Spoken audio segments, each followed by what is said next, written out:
देखिए, मैं एक बात बताना चाहूँगा आपको पत्रकार महोदय। सबसे बड़ी बात यह है कि सागर भाई हैं जो सुदर्शन न्यूज से, वो आए दिन हिंदुत्व के लिए तत्पर सेवा कर रहे हैं, तत्पर भाग दौड़ कर रहे हैं, मगर उनके अंदर एक गलती है। मैं पहला बंदा हूँ जो सागर भाई तक अगर ये वीडियो पहुंचे तो उनको एक बात बोलना चाहूंगा कि आप जरूर दिखाना कि आप कंटेंटवादी नहीं हो, आप धर्म के लिए, देश के लिए काम कर रहे हो, सनातन को आगे कर रहे हो, और आप वहां चले जाते हो जहां पर एक्चुअल में जरूरत होती है, कंटेंट नहीं होता मगर जरूरत होती है सनातन को। सबसे बड़ी बात यह है कि हिंदू जो है अब नहीं जागेगा तो एक दिन भागेगा। पहली बात यह है, प्रशासन की कोई गलती नहीं है। दिल्ली पुलिस अपनी जगह बिल्कुल ठीक है, क्योंकि दिल्ली पुलिस को तो जो ऑर्डर मिलेगा, जो उसको दिखेगा एडमिन, वही वो बोलेगा। जहां जहां आबादी बढ़ती जा रही है इनकी, वहां वहां पर सनातनियों का वर्चस्व खत्म होता जा रहा है। पहली बात।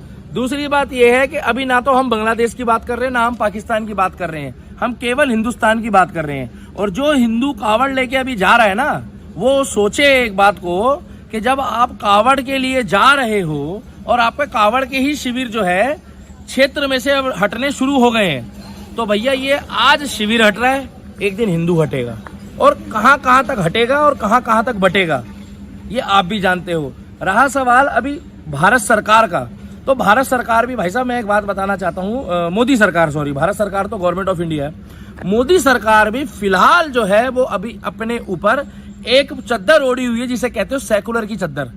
सेकुलर चद्दर को ओढ़ के लेटी हुई है, क्योंकि उनको ऐसा लगता है। मैंने ये नहीं बोला है कि मुसलमानों को सुविधा मत दो, मैंने ये नहीं बोला है कि उनकी सुविधाएं जो है वो देश से हटा दो, उनको फंड ना दो, मगर जो सेकुलर की चद्दर ओढ़ी हुई है, उस सेकुलर की चद्दर को हटा के, हाँ, ये खुल के कहें कि हम सनातनी हैं, हम तिलकधारी हैं और हम भस्म वाले को सपोर्ट ज्यादा करते हैं जो नीचे से ऊपर तक महाकाल की सेवा के लिए बात करता है। मगर जिस तरीके से योगी आदित्यनाथ की सरकार चल रही है, वो एक सरकार अलग प्रोटोकॉल में चल रही है बाबा की, और एक तरफ जो चल रही है मोदी सरकार, वो प्योर सेकुलर हो गई है। बाकी चुनावी नतीजों ने तो बता ही दिया, हिंदुओं ने भी बता दिया, मुस्लिम वोटरों ने भी बता दिया कि तुम जितना मर्जी कर लो इनके लिए। आपकी झंड करनी थी तो उन्होंने झंड कर दी। कावड़ शिविर के बारे में जो बात करी जाए, एक क्षेत्र से वो धीरे धीरे धीरे धीरे हिंदू बहुसंख्यक एरिया में शिफ्ट हो गया। आने वाले टाइम पे जितने बढ़ते जाएंगे धीरे धीरे धीरे धीरे मुस्लिम, उतना ही वो आगे धीरे धीरे धीरे धीरे बढ़ता जाएगा शिविर।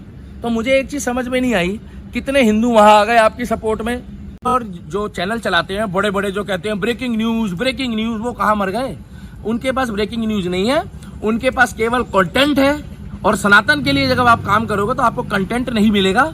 धर्म और राष्ट्र की सेवा अगर आपको करनी है सनातन की, तो कम से कम अगर आप पूजा पाठ करते हो तो सागर भाई जैसे लोगों को, सुदर्शन न्यूज जैसे लोगों को, और जहां जहां ये मुहिम करते हैं उस मुहिम के लोगों को सपोर्ट करें। और कावड़ यात्रियों को बहुत बहुत शुभकामनाएं सावन की। मगर एक बात बोलूंगा, अब नहीं जागोगे तो एक दिन भागोगे।